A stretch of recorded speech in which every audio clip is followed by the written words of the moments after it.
Well, howdy, folks. How's it going today? Hope everybody's doing really good.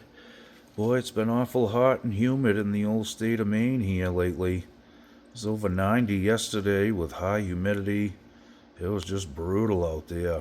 I know there's some heat waves going across the country, so stay cool if you can, folks. If you hear any background noise in this video, it's my air conditioner running in the shop today. Just trying to keep it comfortable in here, and it's going to be really hot again, so bear with me, folks. Hopefully you don't hear it, but if you do, my apologies. So today I'd like to talk about a few things. One would be truss rod adjustment, and the other is going to be about pickup height. And I don't see a lot of guys talk about this a lot, or at least explain what it actually does. Now, as far as the truss rod here, I was just playing this guitar this morning a little bit, and I noticed from like the 5th to the 9th fret, I was getting some buzzing here, okay? And I checked the frets with a fret rocker to see if there was a high fret, and there wasn't. They're all nice and even. So I sighted down the edges of the fretboard like I have since I started playing, and I could see a little bit of back bow, which would be this way, okay, in the middle of the neck. Forward bow is just the opposite, okay? It would look like that. So it did have a little bit of back bow, not a lot, but just a slight amount of it. Now, I play with my action really tight to the fretboard. I don't like fighting the guitar. I just want to play it. So my action's pretty low, so if it does get any bit of back bow, I'll notice it quick because it will buzz, which is annoying, but it's just the way it is, and that's the way I go about, my instruments. But it doesn't take a lot, like I said. So you can sight down the edges of the fretboard looking in this direction and see it usually, or you can get one of these. It's just a piece of stainless steel with some notches in it. Now the notches are different on each side, and what that's for, I got lucky that time. What that's for is they're cut out different for different scale length necks, okay? So you flip it over, one of them will work.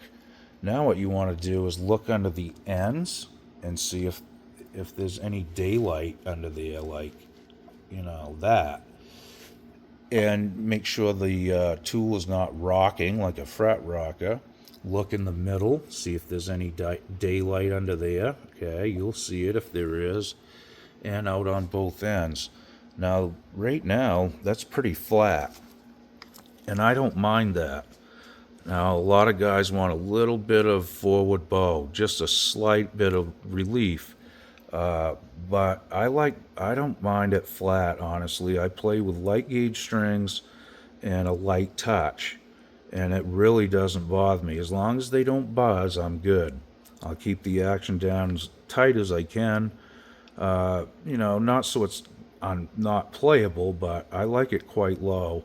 I don't like to fight the instrument. I like to play the instrument. So just remember, if it's forward bow, then you need to tighten the truss rod up here. If it's back bowed, then you need to loosen the truss rod, okay? Now, I know a lot of you guys probably already know this, but some folks may not, so I just wanted to point that out. Now, the other thing I'd like to talk about is pickup height.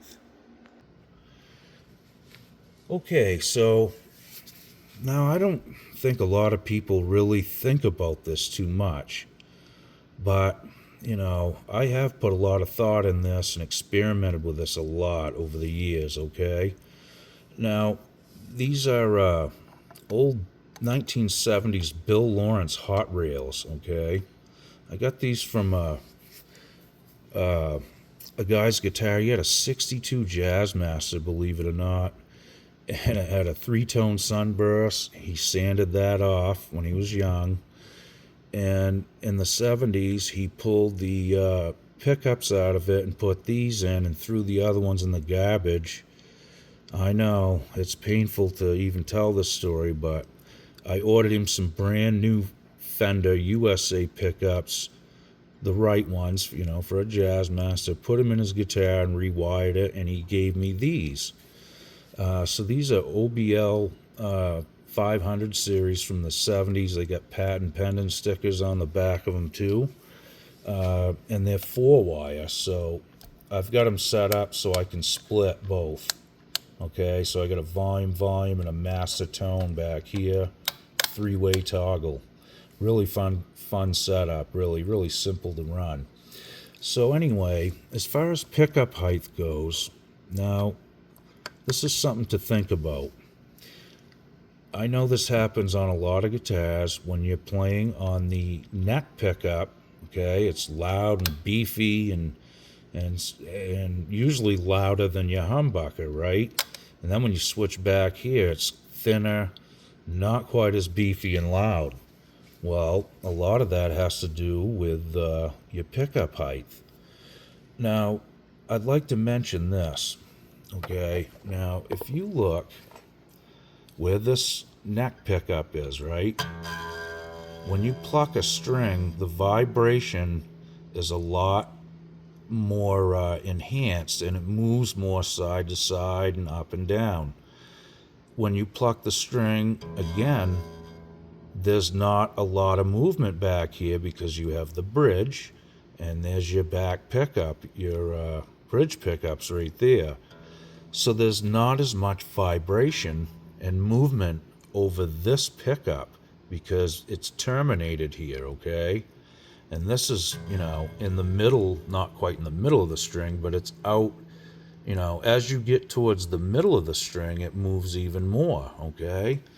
So that's why this is always louder than this one. And that's why this one has a more distinct kind of back to it, because it's back here. Plug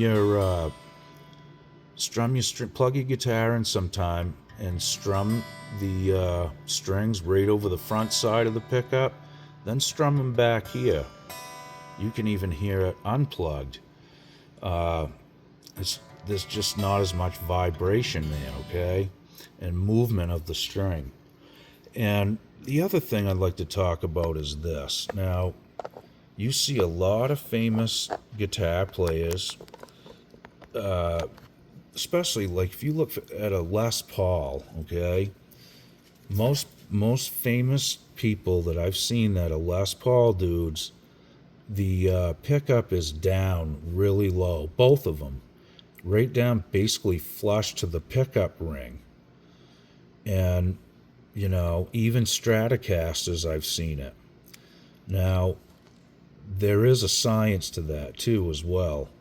First of all, it gives the distance is greater from the string to the pickup, so there's more chance for vibration and movement and frequency and all that kind of thing, right? So, same thing here. Now, the other thing that I really would like to point out is this. If you have a humbucker that's right up close to the strings, okay, you got to remember something. There's magnetic pull from your pickups.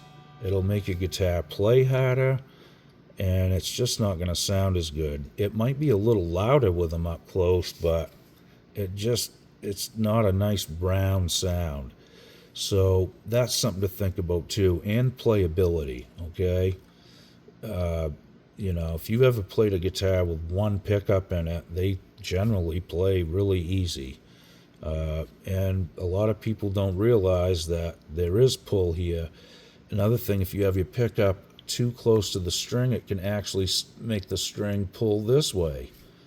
Now, what's that going to do? Well, it's going to throw the intonation out, first of all, and it's just going to play stiff, So those are some things that I thought I'd share with you folks. I think it's really a good thing. Plug your guitar in and check your pickup heights first. Switch it to the neck pickup. See how much louder it is than your bridge pickup. Now start making adjustments, either up or down, okay? Again, check it this way too. Is the bass string louder than the treble string? So you may need to lower one side of the pickup. Remember, that's why they make them adjustable, okay? Now, again, if you have the pickup just perfectly flat under the strings, you're going to get more pull on the bigger strings, obviously, than the smaller ones. So it really can change the feel of the instrument, is really what I'm trying to drive home here, okay? So, a lot of people just don't ever think about it, or they don't know about it. Take your guitar, plug it in, play it for a minute, set it in your lap, take a screwdriver and adjust one pickup. Adjust it, check it to the other ones, see what kind of sound it gives you.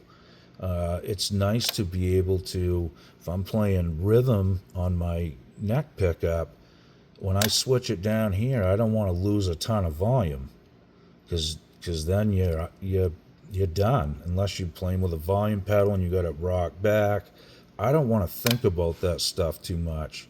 Sometimes it's just that much time. That's the only time you have to even go from playing rhythm to a solo. It has to happen right then. Okay, so if you got to do that and then step on a boost pedal or a tube screamer or whatever you're running, there's only so many seconds that you have before you have to be playing the guitar again. Okay, so having your pickups balanced it takes one step out of the equation. Now, you can fiddle with this a lot, and it will surprise you how much different your guitar will sound by doing it. And just keep messing with it. Like I said, make a few adjustments. I recommend taking one pickup first. Check it on the neck. If you're playing a Strat, go to the middle and then to the bridge. See what the volume is across each one. Strum a chord with it on the bridge, snap it in the middle, strum the same chord, then the same thing on the neck, and find out what's going on. Is one louder than the other? My pickup's up quite a ways already. Try lowering them down. I honestly think pickups sound better low. I really do. Even even on a Stratocaster, I usually will sink the bass side down a little bit more than the treble side too, but I run them pretty low. I'll make up for it with the volume on my amp if it really numbs the volume. That doesn't bother me. I'm looking for the sound and the tone. I'm really not looking for volume. And like I said, and I'm looking for playability too. If your pickups are up too high, and it's going to affect it. And like I said, it can affect the strings by actually pulling them down, throwing the intonation out, and doing all kinds of wacky stuff that you probably think there's something wrong with my saddle placements or what. And a lot of times that's not the case. It's just actually, the pickups are up, cranked right up, and it's yanking on the strings. When you try to bend notes, everything's affected by that. So I thought I'd just share this with you guys and go over a few of these little techniques that I like to use. And I really haven't seen a lot of people talk about this topic right here in general, so I thought it'd be a good thing to pass along. Well, I hope you enjoyed that, folks, and stay cool if you guys are dealing with the heat. All right, we'll see you guys soon. Be good. Okie doke.